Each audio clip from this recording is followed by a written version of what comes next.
So today is our sweet little blind baby cow's first birthday / rescue-versary, so let's celebrate and throw him a party. Okay, so typically for a 1-year baby's birthday, a smash cake is involved, right? So you know that's what we're gonna do. We're making a smash cake for a cow made totally out of animal foods, of course. Starting this recipe off strong with some oats and some grains. Sonar loves him some grains. Adding some flaxseed, which is great for his digestive health. Applesauce and molasses to bind it all together. Some carrots, because he loves carrots. Shred, shred, shred. And that's the base of our cake. So let's mix it all together and toss it into a cake pan. I really want to make it layered, tiered kind of a cake, and I've got this little bundt pan that I think will work for a top tier. So we've got the bottom tier, the top tier, and of course I've got to make some cupcakes for all of his guests too. It'd be pretty rude to serve his guests drooled on bits of his smash cake, right? Anyway, we're popping that in the oven for 20 minutes at 350, and while that's cooking, I'm gonna try to make 2 different types of frostings, because since he won't be able to see how beautiful his cake is, I at least want him to be able to smell it with lots of different delicious flavors. For the first frosting, I'm gonna do something that no one has probably ever done, and I honestly really hope it works. I'm gonna make a frosting out of soaked alfalfa pellets. Alfalfa pellets need about 30 minutes to absorb before we can spread it on our cake. So while that's soaking, we're gonna do fruit-based frosting. I'm blending strawberries and bananas together, and we're gonna pop it in the fridge to chill. Take our alfalfa pellet frosting, and we're gonna add some molasses in there so that we can make it a nice sticky consistency. The cake is holding together and layering perfectly, but I won't lie, I am a little bit skeptical about our alfalfa pellet frosting. But listen, whatever happens, we're just gonna make it work, okay? Pat, pat, pat. Just sticking the alfalfa to the side of the cake, and honestly,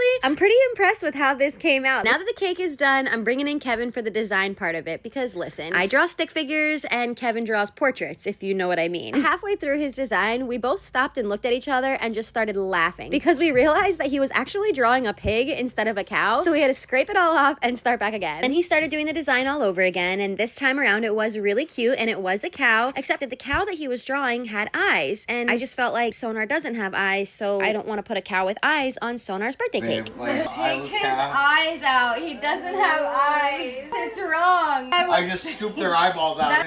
So we fixed the eye situation so that it resembles Sonar a little bit more. It is his cake after all. And then to finish it off, we added a bunch of his favorite fruits on top. This is hands down one of my favorite cakes and cupcakes that I've made for the animals before. It came out so cute, and I can't wait to give it to him. But before we can do that, we have to run outside and decorate for the party before all his guests show up. And as much as I wanted this to be a surprise birthday for Sonar, there was no way he was letting me plan this party on my own. He had to stand there and micromanage every single little thing to make sure that his party was absolutely perfect. He knew exactly what he wanted for his party, and he sure wasn't afraid to tell us.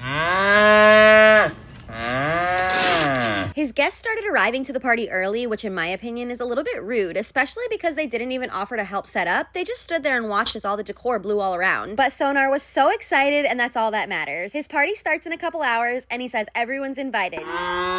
So we'll see y'all at the party.